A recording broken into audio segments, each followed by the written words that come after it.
Hello, welcome to Into Heaven channel.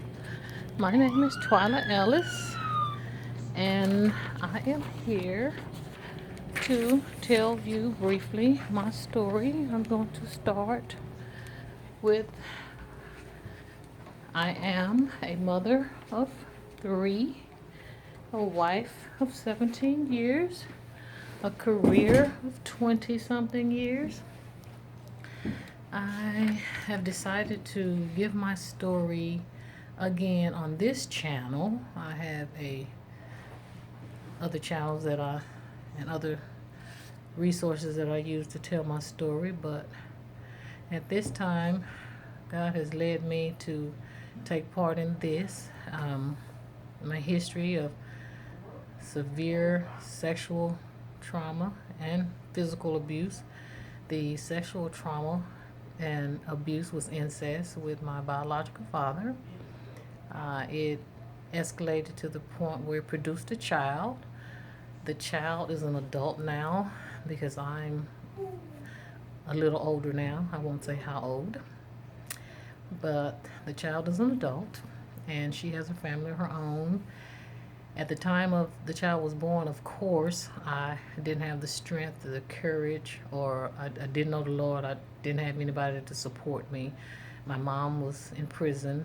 My father, she had given it to her biological father, thinking like any mother would, that our father would adequately take care of us.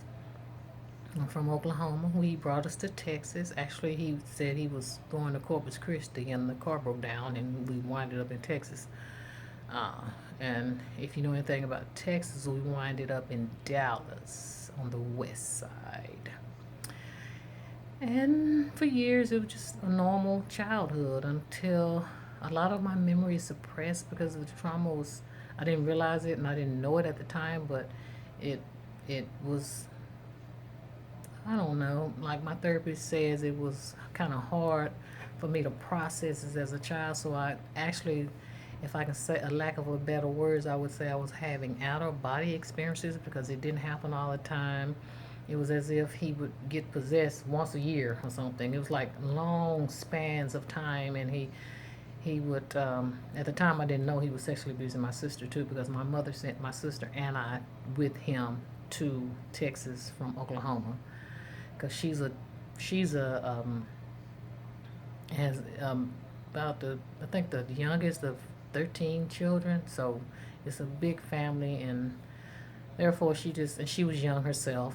She felt like the best thing would be for us to go with our dad. And again, the struggle was just trying to understand a lot of things that happened as I got older. If anyone knows, when you're in sexual or physical or any type of abuse as a child, your mind kind of adjusts. And I think it's a mechanism of protection that only God can give, because I never realized the severity or the extent of what was going on with me. I didn't even know I was pregnant until I told my dad my stomach was hurting real bad. And I was like, Dad, I'm sick. I don't feel good. And like I said previously, it was like it would be long spans of time before he would come in and seem like he was possessed, and it wouldn't be real brutal. He would just either give me something to drink, or he was putting, I don't know what he was putting in my drinks, but I know it was at that time when NyQuil was real strong. He would give me some NyQuil and I would be half passed out, so I really didn't know what he was doing. I didn't even know what sex was. But I said, my stomach is hurting after one of the occasions that he came in the room. Sometimes I would wake up, me and my sister would say, how our panties get off? We would wake up and look at each other and say, why are my panties off? And then we would just go about that because we were kids.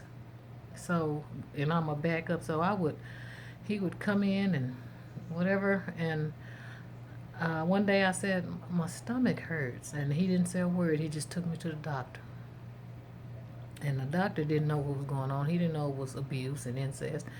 He just looked at me and examined me and said, no wonder your stomach hurt. You're 6 months pregnant. I didn't even know how you got pregnant. But one thing led to another. The doctor I went to at that time didn't allow adoption. Therefore, I had to bring the baby home with me, and God provided a ram in the bush at that time based on my situation because He knew I didn't have a clue. So, my neighbors, one of the daughters, and it was a family of 11 there, could not, was barren and couldn't have children.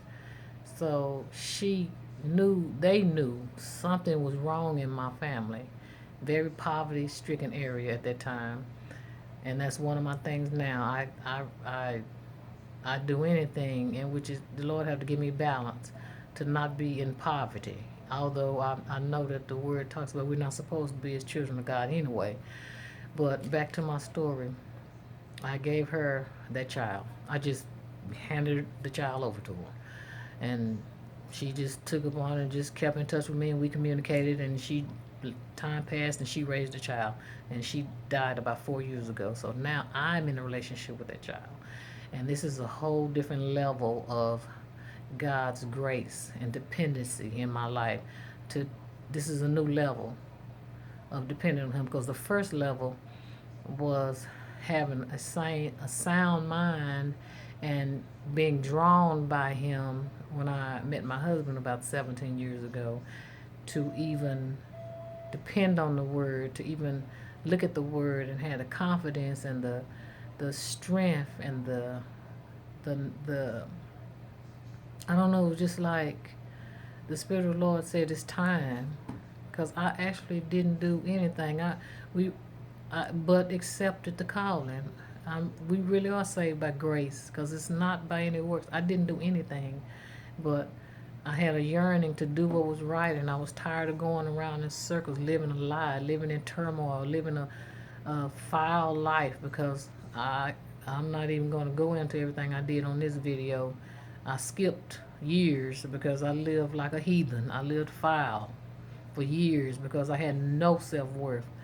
I was one of those people that didn't have a clue about my value or anything. I wasn't taught. I didn't have, my mom was in prison, my dad was abusive and sick. Nobody else was here in Texas, so I was just like a wild something running around. But God's hand was on me. God's hand was on me.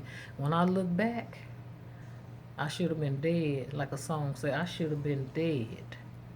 But He kept me. And before I break into tears from thinking back on that, I'm going to close on this video and say I'll come back later and give a little bit more. But I just want to say that God's word is true. He did give me a garment of praise for my spirit of heaviness. And I want to thank you for listening, and I'll be back soon.